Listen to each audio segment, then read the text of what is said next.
Quiero invitarlos a abrir la palabra del Señor. Hoy estamos llegando al primer capítulo de Segunda de Pedro, que ya lo leímos esta semana. Cada día leemos un capítulo y especialmente les animo a el devocional en casa. Capítulo primero de Segunda de Pedro dice así el Señor. Simón Pedro, siervo y apóstol de Jesucristo, a los que por la justicia de nuestro Dios y Salvador Jesucristo han recibido una fe tan preciosa como la nuestra, que abunden en ustedes la gracia y la paz por medio del conocimiento que tienen de Dios y de Jesús nuestro Señor. Su divino poder, al darnos el conocimiento de aquel que nos llamó por su propia gloria y excelencia, nos ha concedido todas las cosas que necesitamos para vivir como Dios manda. Así, Dios nos ha entregado sus preciosas y magníficas promesas para que ustedes, luego de escapar de la corrupción que hay en el mundo debido a los malos deseos, lleguen a tener parte en la naturaleza divina. Verso 5. Precisamente por eso, esfuércense por añadir a su fe virtud, a su virtud entendimiento, al entendimiento dominio propio, al dominio propio constancia, a la constancia devoción a Dios, a la devoción a Dios afecto fraternal y al afecto fraternal amor. Verso 8. Porque estas cualidades, si abundan en ustedes, los harán crecer en el conocimiento de nuestro Señor Jesucristo y evitarán que sean inútiles e improductivos. En cambio, el que no las tiene es tan corto de vista que ya ni ve y se olvida que ha sido limpiado de sus antiguos pecados. Por lo tanto, hermanos, esfuércense más todavía por asegurarse del llamado de Dios, que fue quien los eligió. Si hacen estas cosas, no caerán jamás y se les abrirán de par en par las puertas del reino eterno de nuestro Señor y Salvador Jesucristo. Esta es la palabra del Señor. Oremos. Señor, es inevitable leer esta porcioncita de la Biblia sin sentirse uno como tan falto de ambición espiritual, tan materialista o tan ocupado en estas cosas. La verdad es que estamos envejeciendo y no estamos madurando, que somos muy pasivos en esto de añadir y de crecer en la fe y de entrar más y más en el reino. Nos hemos conformado con pocas cosas, como dijera ese autor británico, que somos como un niño que se queda jugando con un poquito de pantano y de agua cuando a las 2 cuadras está el océano y la playa, que nos conformamos con muy poco. Perdónanos, Señor, y ayúdanos hoy a entender qué significa esto de añadir, para que nuestra fe no sea estacionaria, no sea de estar en un lugar y de hacer unas cosas, sino de entrar en todo un universo absolutamente sobrenatural y delicioso y lleno de bendición para nosotros. Ayúdanos, te lo pedimos, Espíritu Santo, en el nombre de Jesús. Amén. Bueno, yo quiero empezar señalando esta expresión que aparecía en el verso 5. Ustedes la verán. Esfuércense por añadir a su fe. Entonces, primero es pues este asunto de añadir, ¿no? Porque pues uno como que le pregunta a Pedro, ¿cómo así, cierto? Eh, y uno se da cuenta como que el apóstol como que nos pesca infraganti o nos coge con las manos en la masa, porque todos nosotros tenemos ambición y es que uno en la vida no puede vivir sin ambición. La vida sin ambición es la depresión. Entonces todos pensamos que la felicidad es añadir, ¿cierto? Quizás algunas cosas muy materialistas, seamos francos, pues, ¿cierto?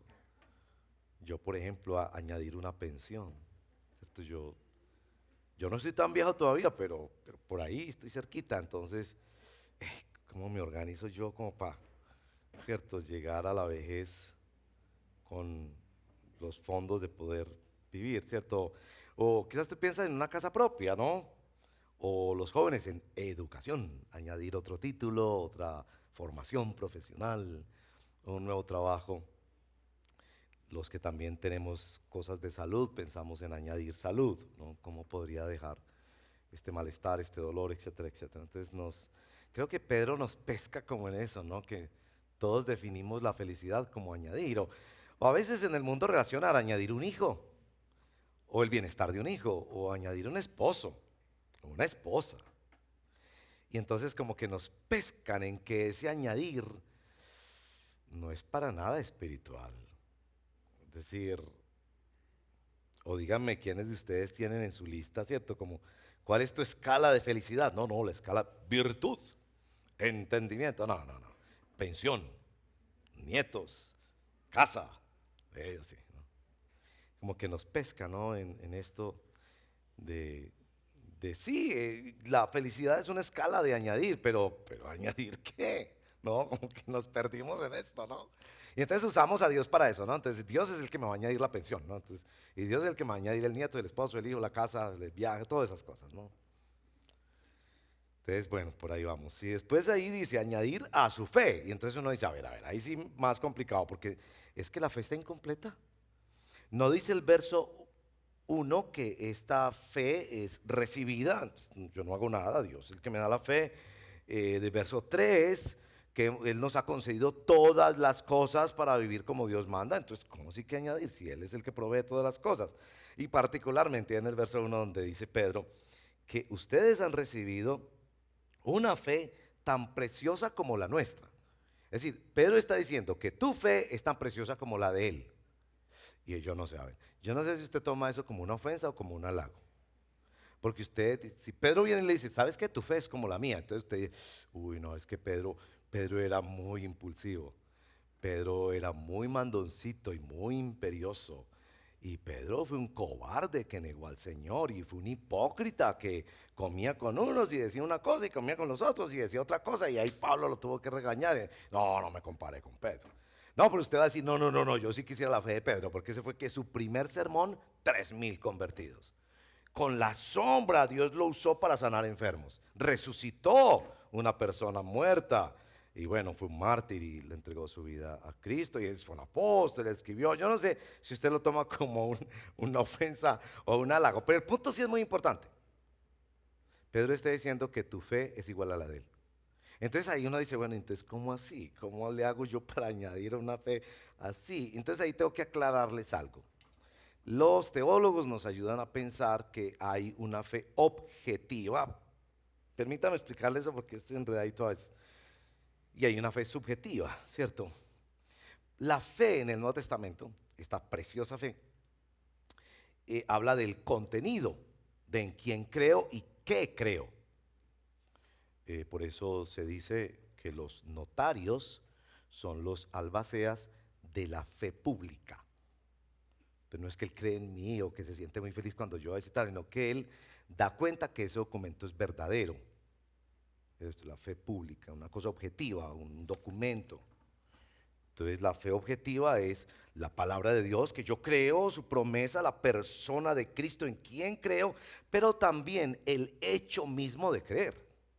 Que yo me haya aferrado a ese plan, a esas promesas, a esa revelación que Dios me ha dado en la persona de Jesús, la fe objetiva.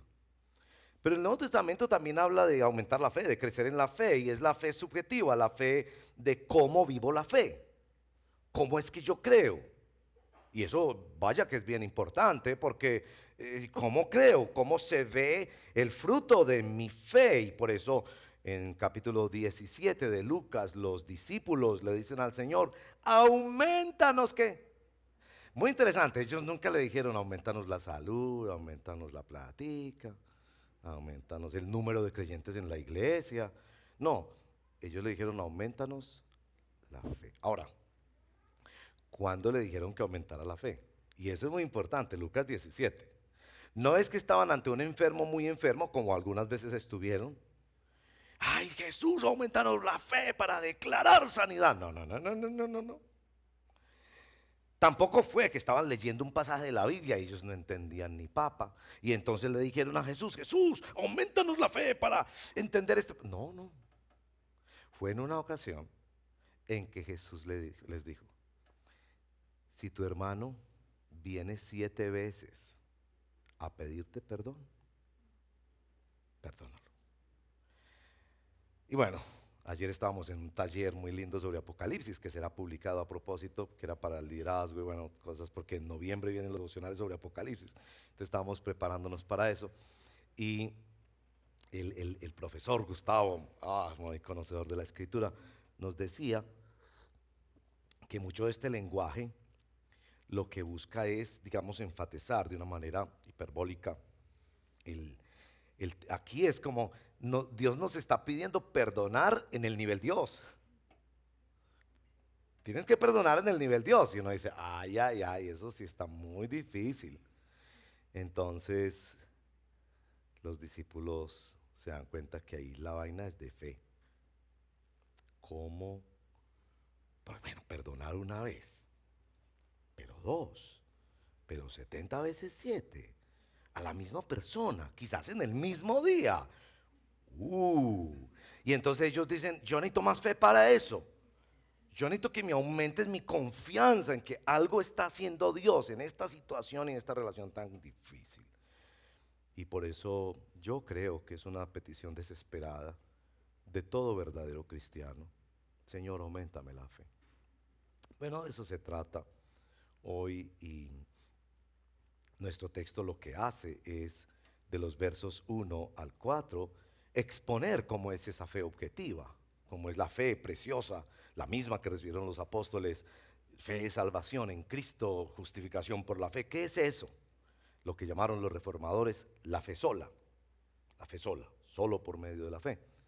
En segundo lugar, del verso 5 al 7, sin duda está hablando de esa fe que se le añade, una fe que necesita caminar con otras cosas. Y es que los reformadores también enseñaron que la verdadera fe, aunque es sola, nunca se queda sola.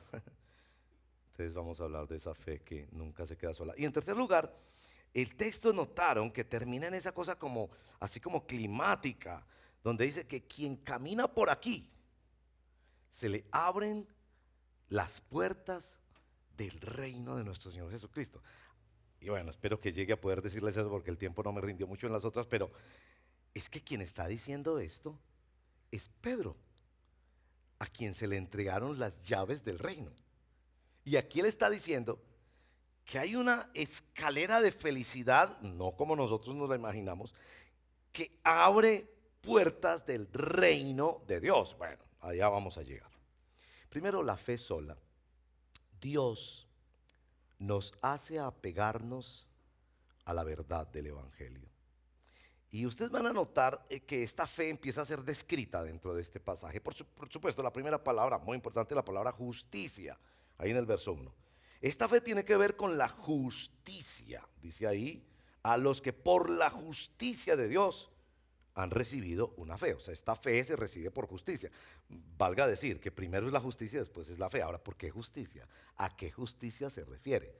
Los investigadores de estos textos creen que se refiere a dos dimensiones. Uno, a la equidad de Dios, que Dios no decidió darle la fe a un muchachito que era muy buena gente, hijo de un pastor, y que, no sé, en el colegio tenía las mejores calificaciones, o no sé, que nunca peleó, no sé, cualquier cosa, o nunca fumó, lo que fuera. No, que Dios en su gracia decidió dar la fe a quien Él quiso, a quien Él escogió. A un hombre enlado en la cruz de Jesús 5 segundos antes de morir. A otro que había perseguido y asesinado al mejor predicador de la iglesia primitiva. A un depresivo como Jeremías. A un cobarde huyendo como Moisés. a un niño muy lindo de iglesia como Timoteo. Él no está aquí premiando a nadie con la fe, ni que esté de allí, de tal cultura, ¿no? De tal nación, de tal raza, ¿no? Pero obviamente cuando usa la palabra justicia con relación a la fe, sin duda Pedro está siguiendo la revelación que Dios le dio a Pablo sobre la justificación por la fe. Que en la fe Dios está haciendo justicia. ¿Cómo así? Bueno, Pablo dice en Romanos 3, para que usted no se enrede, llámelo otra justicia, porque si no se va a enredar. Porque aquí hay un hombre pecador que merece el infierno como este servidor. ¿Qué significaría hacer justicia? Mandarlo para el infierno. Eso es lo que él merece. Ha violado la gloria de Dios, ha ofendido a Dios con su egoísmo, con sus pensamientos, con sus palabras, con sus acciones, con sus omisiones. Merece vivir las consecuencias de haber violado la gloria de Dios. Todos los seres humanos estamos destituidos de la gloria de Dios, Romanos 3:23. Entonces, ¿qué es hacer justicia? Bueno, él dice otra justicia, que él mismo viene a la historia humana, se hace un hombre para poder reemplazar a un hombre como este servidor y a una mujer, ser un ser humano, y va a la cruz y muere en mi lugar. Pero claro, también no solo yo dejo de ser enemigo de Dios, sino que por esa obra él empieza a llamarme mi hijo y a permitirme estar en comunión con Dios. Y eso lo llama el Nuevo Testamento la justicia de Dios. Que algunos para picar el entendimiento dicen, es que la justicia de Dios es injusta. Es injusto que el justo muera por los pecadores. Eso es lo que llaman justicia de Dios. Bueno, y entonces empieza a desarrollar eso. Después va a decir otra palabra sobre esa fe, ahí mismo en el verso 1. Recibida. Muy importante. Esta es una fe recibida. Y esto, perdónenme si soy muy directo, pero es que a mí me parece que muchos viven no sobre una fe recibida, sino sobre una fe producida. Es decir, tú piensas que tú crees en Dios porque tú hiciste un análisis lógico, porque tienes una lista de milagros que Dios ha hecho, o una lista de necesidades que tienes de Dios. Y entonces en consecuencia, tú dijiste, voy a creer en Dios. Así como uno cree, por ejemplo, en un político, ¿cierto? Entonces lo convence y uno vota por él. Entonces yo fui el que decidí, no porque yo había podido decidir votar por otro, pero decidí votar por él. Pero aquí dice que no es así. Esta es una fe que es un don de Dios. Es entregada al ser humano. Es un milagro de Dios. Es un milagro que un día una persona testaruda y egocéntrica como este servidor, Dios abre los ojos y ve su condenación, porque yo no pensaba que estaba condenado, yo pensaba que era un niño bueno. Y ve a Jesús y lo ve como su única esperanza, sabiendo que hay tantas religiones. Y entonces viene a Cristo para salvación y empieza a caminar en la gracia de Dios. Eso no fue porque que tú fuiste muy inteligente y leíste sobre y pensaste que esta es la mejor religión del mundo. Y no. Y es que aquí hay valores y principios y a uno le va muy bien cuando... No, así no es. Esta es una fe recibida.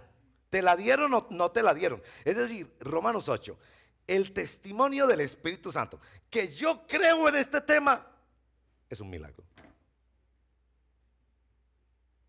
Bueno, y sigue hablando de eso, ¿no? En el verso 2 es un milagro que permite orar por ellos, que en ustedes abunden la gracia y la paz. Los investigadores dicen sobre estos textos, dicen que aquí Pedro está siguiendo a Pablo, porque en esta correspondencia del mundo greco-romano, la epistolaria del mundo greco-romano, se saludaba con paz, ¿no? Ese era el saludo formal, ¿no? Paz, de una provincia a otra, de un gobernante a otro, de una persona a otra, paz.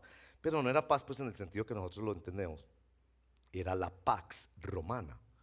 Y era una forma de asegurar que se entendiera que en esas comunicaciones que podrían ser interceptadas por un funcionario romano, estas personas no estaban planeando ninguna sedición y estaban sometiéndose al emperador, porque la Pax Romana era un sistema político-militar en todo el Mediterráneo que estableció el Imperio Romano. Y a través de eso es que se podía circular en carreteras, tener regimientos militares, comercio, etcétera. La Pax Romana. Entonces se saludaban diciendo paz, porque así era como, uy, nosotros estamos de acuerdo con el gobierno y estamos todos manejándonos bien. Entonces dicen, cuando Pablo agrega gracia y paz, es como esas sutilezas que encuentra uno en el Nuevo Testamento, es decir, todo el mundo habla de paz, pero solo se llega a la paz por la gracia. ¿Y qué es la gracia? Que nosotros solo podemos pedirle a Dios lo que no merecemos.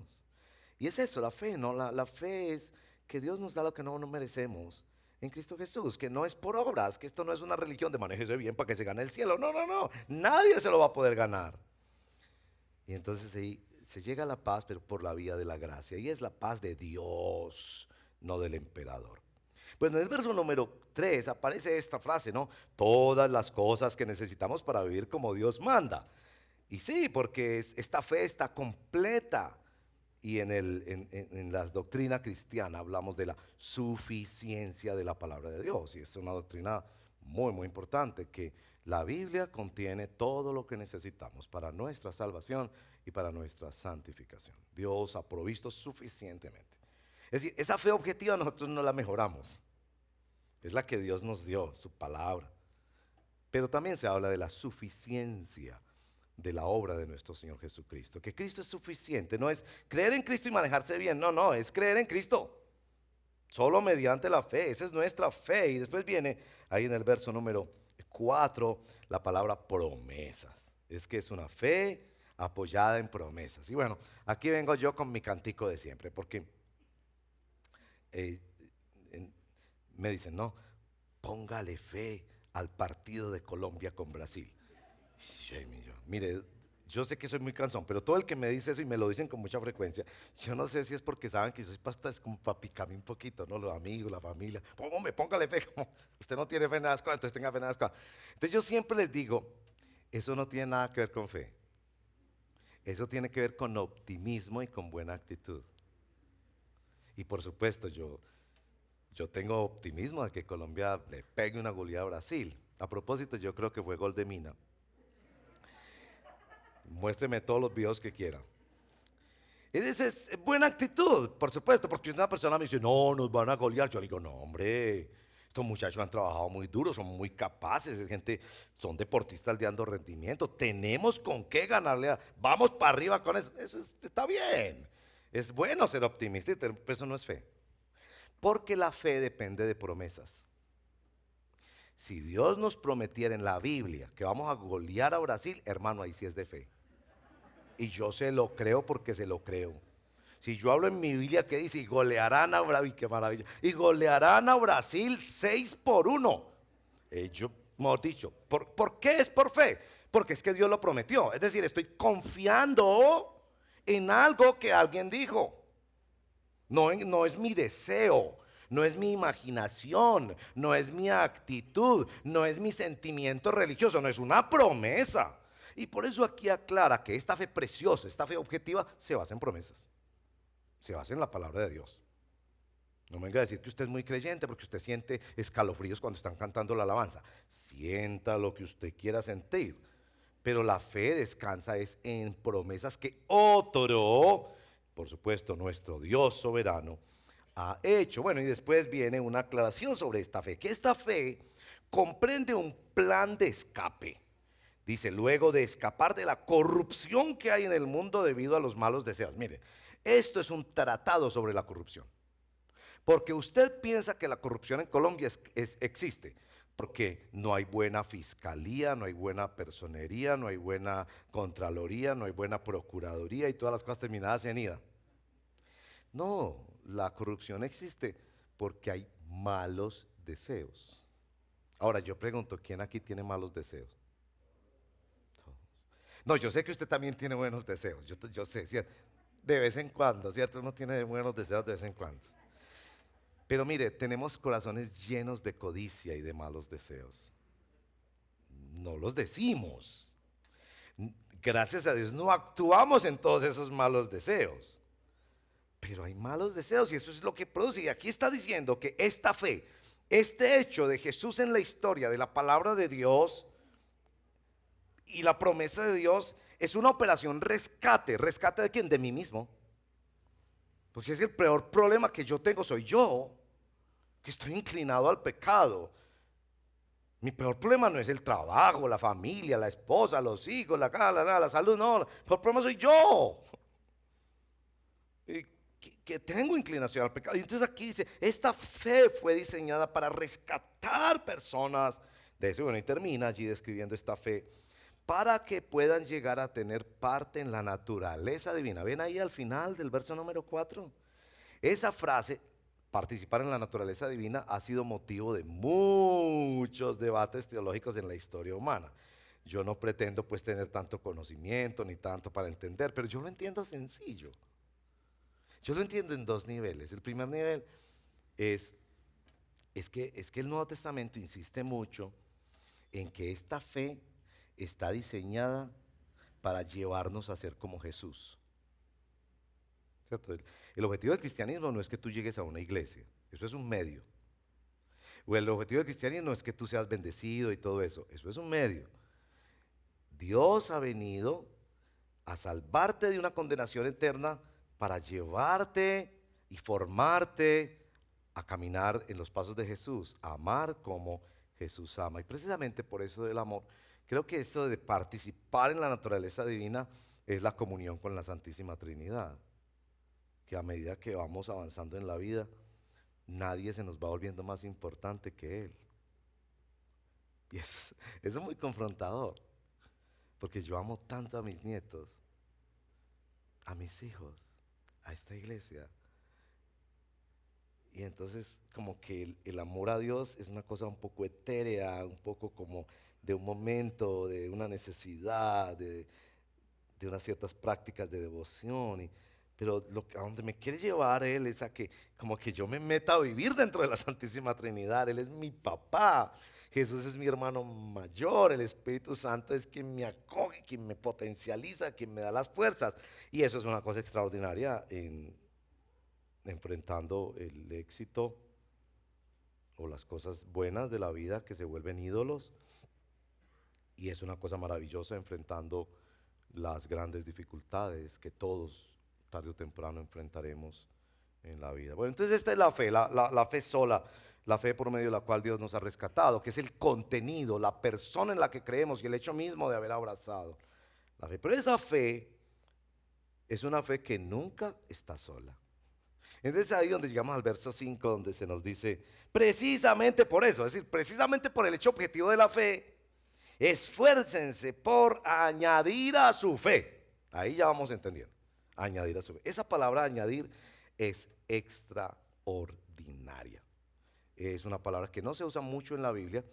Ustedes saben que, por ejemplo, dice en Mateo 6:33, ¿cierto? Busquen primero el reino de Dios y todo lo demás les será añadido, les llegará por ahí. No se usa esta palabra, se usa es otra.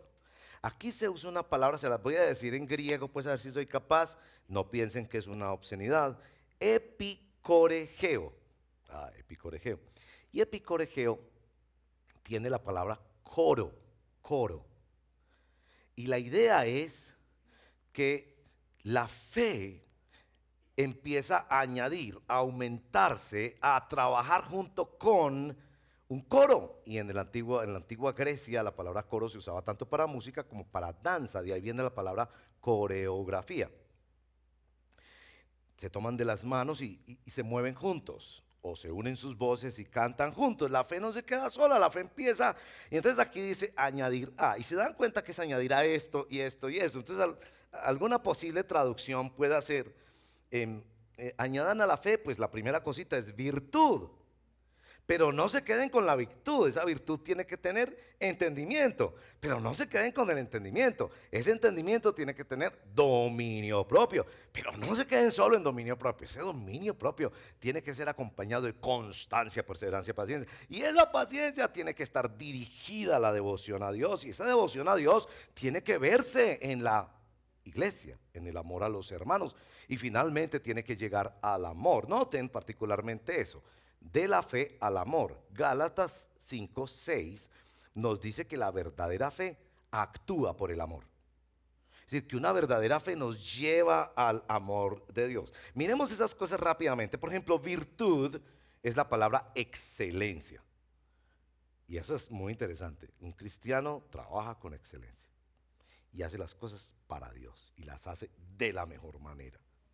Y busca hacerlo todo, si dice San Pablo en Corintios, si come, si toma algo, si todas las actividades de la vida, todo lo hace para la gloria de Dios. Pero eso tiene que estar con cuidado, porque si no puede derivar en un orgullo y una superioridad. Entonces póngale entendimiento, entienda para qué lo hace, por qué lo hace, y súmele dominio propio. ¿Saben que esta expresión dominio propio en el Nuevo Testamento se usa más que todo en el contexto de la vida sexual, de la abstinencia sexual? Ustedes recordarán en el libro de Hechos, cuando pasamos por el libro de Hechos, hubo por ahí un rey, creo que era Agripa, Festo o Agripa, uno de los dos, que dice que Pablo empezó a disertar sobre el dominio propio. Imagínense, Pablo, no Pablo, el gran Pablo, empezó a disertar, ¿no? Es decir, un conocimiento y filosofía sobre el dominio propio. Y el rey le dijo, no, no, no más, no más, no más, no más, no quiero escuchar más de eso. Porque esos no tenían para nada dominio propio. Y aquí viene una pregunta importante para ti. ¿De qué te abstienes tú? Entonces tú dirás, ay, yo me abstengo de ir a la China. Entonces yo le digo, ¿cuál? Es que eso vale mucha plata. Usted que va a ir a la China, ni yo voy a la China. Pues yo sé que algunos sí porque tienen responsabilidades de sus trabajos, pero no, él dice, yo me abstengo de ir a la China. Pues es muy fácil abstenerse de una cosa que no puede hacer, ¿cierto? Pero el chicharrón, sí, el médico me dice, usted solo puede comerse un chicharrón a la semana. Y entonces yo quiero un chicharrón en el desayuno, otro chicharrón en el, oye, ahí hay unos ahumados, es que estamos como en hora de almuerzo, y en la noche, otro chicharrón. Pues es un ejemplo tonto, pero la pantalla del computador, la pantalla del celular, son las 12 de la noche y usted tiene que madrugar a trabajar. Uy, pero el episodio anterior de la serie quedó en un punto. Veámonos el otro, veámonos el otro. O pasa una escena que francamente no honra a Dios, ni honra a tu esposa, ni honra a una dama, ni honra a nadie. Es aquí una pregunta muy importante, ¿de qué te abstienes tú? Y entonces él dice, en este camino, en esta escalera de felicidad, una cosa que no puede faltar es la capacidad de decirte no a ti mismo. ¿En qué te dices no? ¿Comes todo lo que te pongan en el plato? ¿Haces todo lo que todo el mundo hace? ¿Ves todo lo que aparece en la pantalla? Y bueno, alguno dirá, yo lo hago los lunes, los domingos. Ay, los domingos no veamos esas películas, ¿no? Entonces por eso él dice, ese dominio propio tiene que venir con constancia, con paciencia, con perseverancia.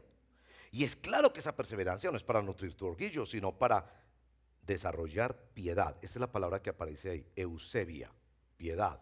Aquí nos dicen devoción a Dios, pero piedad, que San Pablo habla mucho en Timoteo del ejercicio para la piedad, del ayuno, el devocional, el madrugar, el orar, aun cuando yo no quiero. Así como te ejercitas en el gimnasio para bajar y todo, es más o menos lo mismo. No te gusta, pero lo haces porque sabes que lo necesitas. Devoción, piedad. Y después mete a la iglesia ahí, porque la siguiente palabra es Filadelfia. Fileo, amor a los adelfos, a los hermanos. Es decir, que hay un escenario en esa escalera de la felicidad que incluye a la iglesia. Y yo les digo pues también para animarlos a vincularse más a la iglesia, que en el Nuevo Testamento el amor al prójimo es diferente al amor a los hermanos. De hecho, San Juan lo llama el mandamiento nuevo. No es lo mismo. Dios te ordena amar al prójimo, claro que sí. Pero el Nuevo Testamento dice que hay otro amor adicional, y es el amor a quienes contigo caminarán hasta toda la eternidad. Y por eso llega de Filadelfia al amor. Y entonces una muchacha dirá, no, pastor, entonces yo estoy sobrada. Porque yo estoy enamorada hasta los zapatos, pastor. Yo sí, sí, yo te puedo ver los ojos que te brillan y estás como no. Pero es que no es el amor eros, no es el amor estorgueo, que es el amor a los hijos o a los nietos, no es el amor fileo a hermanos y amigos, es el amor ágape, es el amor a los enemigos, es el amor que da bien cuando el otro le hace mal, que paga bien por mal. Es el amor de nuestro Señor Jesucristo, que estando en la cruz le ruega a Papá Dios que perdone a quienes lo están masacrando. Es ese amor. Entonces mira que te está llevando a la felicidad del amor, porque es que no hay mayor felicidad que amar, no que ser amado, que amar como Dios ama.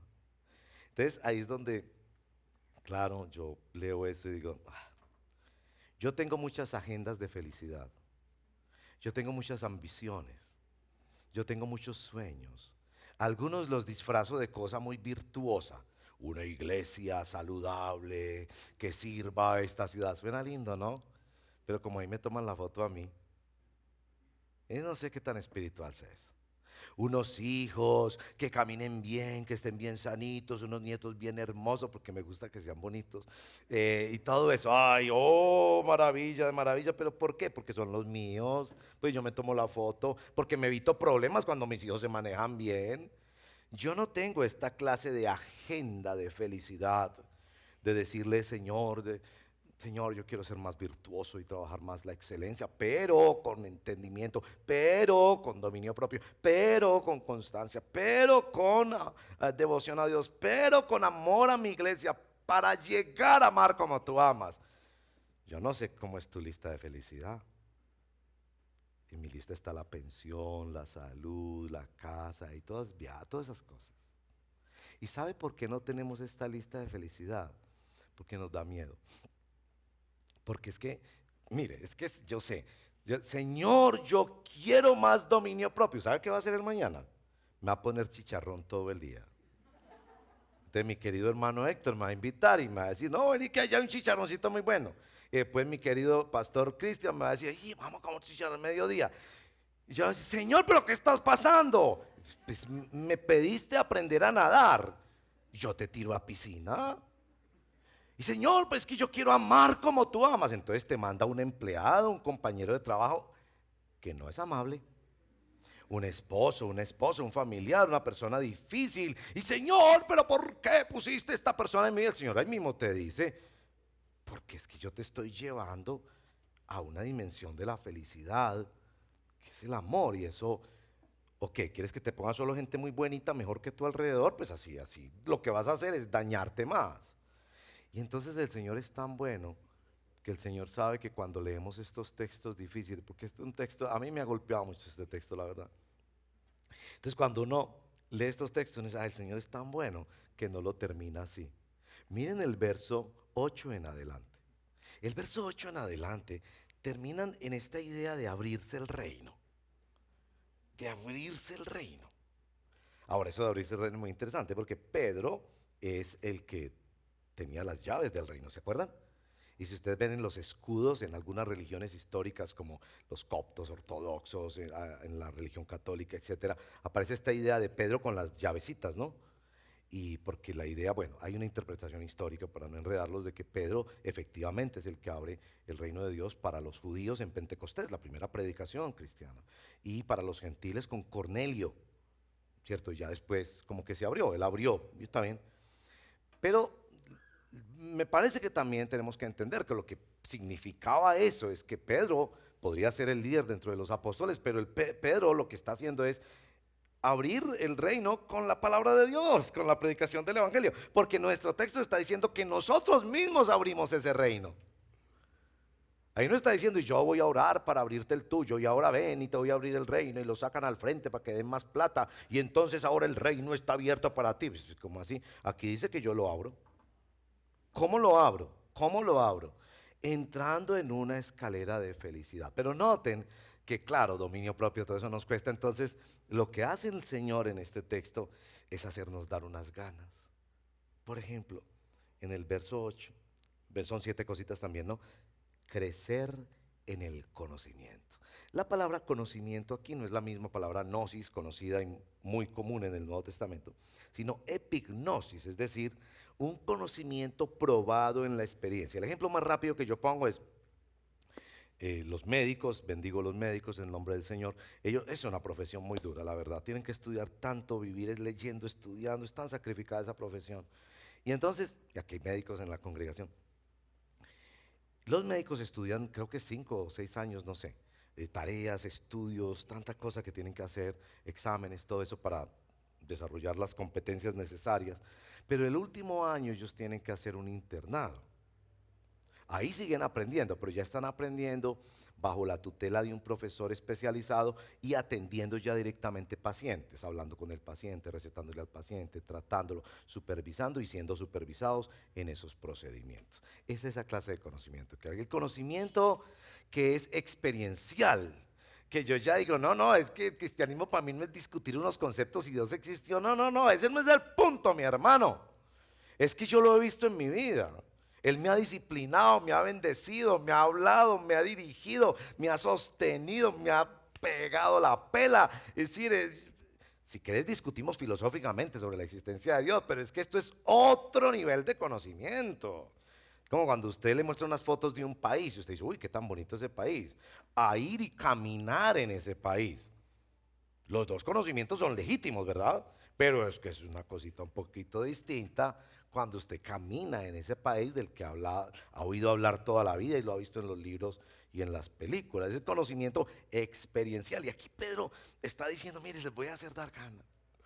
Les voy a decir que toda esa teoría que ustedes tienen se va a volver una verdad práctica en sus vidas. La segunda cosa que señala es ¿evitar qué? Ser inútiles e improductivos. Como es de triste cuando uno ve esas personas que no son productivas, que solo consumen y consumen y compran y tienen, pero oye, no le dan ni un golpe a la tierra, ¿cierto? A ver, vos qué haces, qué le aportás a la humanidad, qué producís intelectualmente, físicamente, el arte, el trabajo, las actividades, ¿qué haces vos? No, no, pero tengo los tenis más bonitos del mercado. Dice, pero sí, chévere, sí, gloria a Dios, pues tenis son muy bonitos. Pero a ver. Y aquí Pedro está diciendo, mire, van a dejar de ser inútiles e improductivos, van a empezar como, wow, es como cuando uno ve esas personas que uno dice, "¿Y cómo hace tanto? ¿Y qué cosas tan bonitas las que hace? ¿Y cómo organiza eso? ¿Y cómo logra atender esto y lo otro? ¿Y cómo usa sus capacidades para la gloria de Dios? Bueno, después va a hablar también de otro componente y es el componente de la visión, ¿no? Aquí lo ponen negativo, ¿no?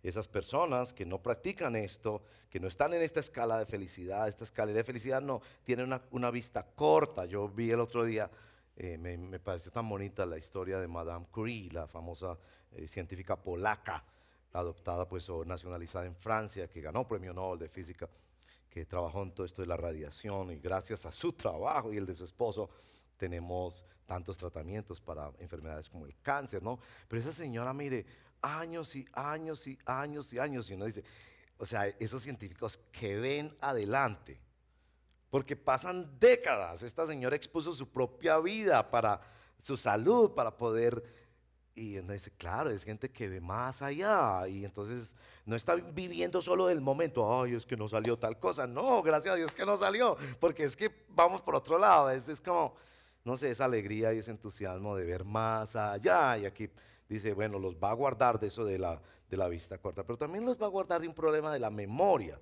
Dice aquí mismo el verso 9. Es que los que no se meten en esta búsqueda de felicidad, en esta dinámica del añadir a la fe preciosa que hemos recibido, eh, van a perder la memoria y esto de olvidar que han sido limpiados de sus antiguos pecados. Es una forma, más adelante Pedro lo va a trabajar más, de olvidar el Evangelio. Por eso los primeros días en el Evangelio son tan bonitos, porque uno está muy seguro de que está en Cristo no por mérito propio, sino por pura misericordia de Dios. Pero con los días, con los años, uno empieza a creerse la mentira de que no, es que yo soy mejor que otro, yo sé más, yo he hecho más, no sé qué, no sé qué. Y entonces empieza ese orgullo espiritual. Y el orgullo espiritual, hermanos, es una cosa terrible, terrible. Hay que batallar mucho contra el orgullo espiritual. Porque usted empieza a pensar que merece. El orgullo espiritual sale mucho a flote cuando Dios no nos responde las oraciones. ¿Sí? O cuando Dios le da cosas a otros que uno piensa que son para uno o que deberían ser para uno. Y aquí lo que Él le está diciendo, mira, van a tener buena memoria. Van a tener buena memoria de qué fue lo que Dios les dio y de dónde los sacó. Y después hace esta promesa no tan ambiciosa de tener seguridad. Esfuércense más todavía por asegurarse del llamado de Dios. Es decir, que estas cosas nos van a llevar a estar seguros de la elección de Dios. Otra vez Romanos 8, donde habla de la belleza de que el Espíritu nos testifique por dentro. O sea, que uno sabe por dentro unas cositas, ¿cierto? Que no importa cómo son las circunstancias, muy buenas o muy malas, pero que uno siente por dentro unas cosas, que Dios está diciéndole: yo te sellé, yo sé en quién he creído, yo sé que es poderoso, yo sé que le pertenezco a Él en esta vida y enfrento la muerte como sea, yo le pertenezco a Él, esa gracia de sentirse seguro. Y por eso nuestra serie de prédicas en esta temporada son seguros en Cristo, porque mucho de la enseñanza del Nuevo Testamento es decirle: puedes estar seguro. Ante la pobreza, ante la enfermedad, ante las cosas que no funcionan, puedes estar segura, lo mejor está por venir porque Cristo lo ganó para ti. Pero claro, esto es el efecto de vivir en esta escalera de la felicidad. Después está: no caerán jamás. Eso de poder estar firme en Cristo y seguro que nada te tumbará de esta fe. Y bueno, y ahí termina en que se abrirán las puertas del reino. Tal vez vas a entender más este tema del reino si no usamos una palabra como esta, que tiende a ser usada religiosamente. En lugar del reino, ¿qué tal si decimos la administración de Dios?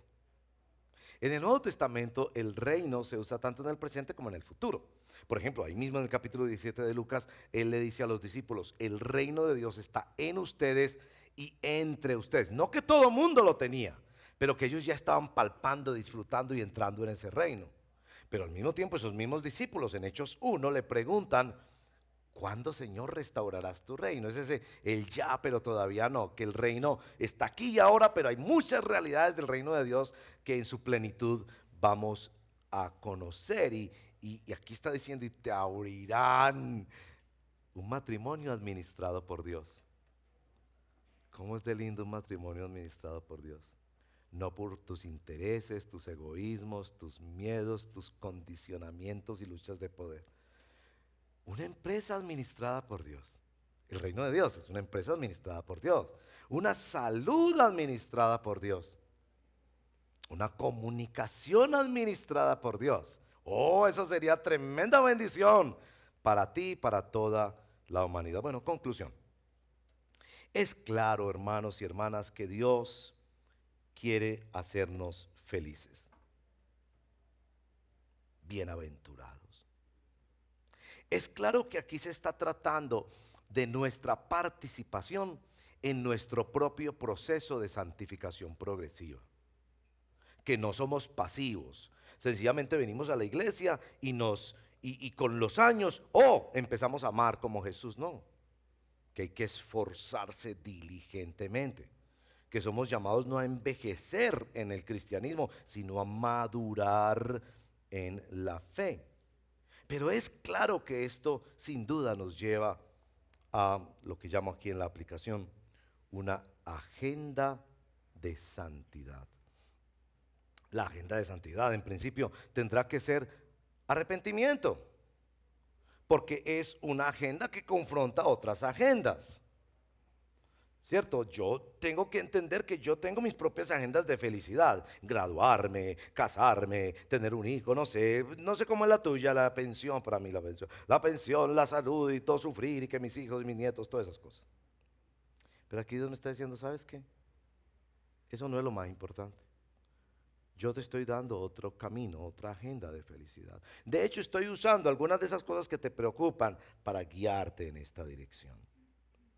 En el texto que leímos hoy, en la liturgia, se habla de la batalla de la fe.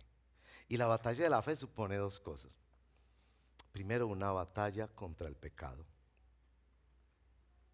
Yo creo que un verdadero hijo de Dios está continuamente batallando con el pecado.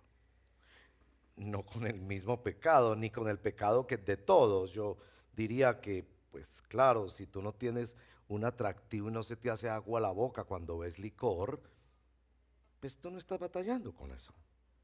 Pero hermanos o hermanas que batallan con eso. O tú no batallas con el chisme, o con las redes sociales, o con la pornografía, o con la ambición de riqueza, o con no sé qué. Pero un verdadero cristiano está continuamente batallando, porque cuando se unió, fue unido a Cristo, mejor, inmediatamente tenía tres enemigos, ¿no? El diablo, la carne y el mundo. Entonces, sí supone un batallar que es batallar contra el pecado, pero la batalla de la fe supone un batallar para ganar, echar mano de la vida eterna y coronar nuevas cosas en tu vida, de tal manera que puedas disfrutar más tu relación con Dios.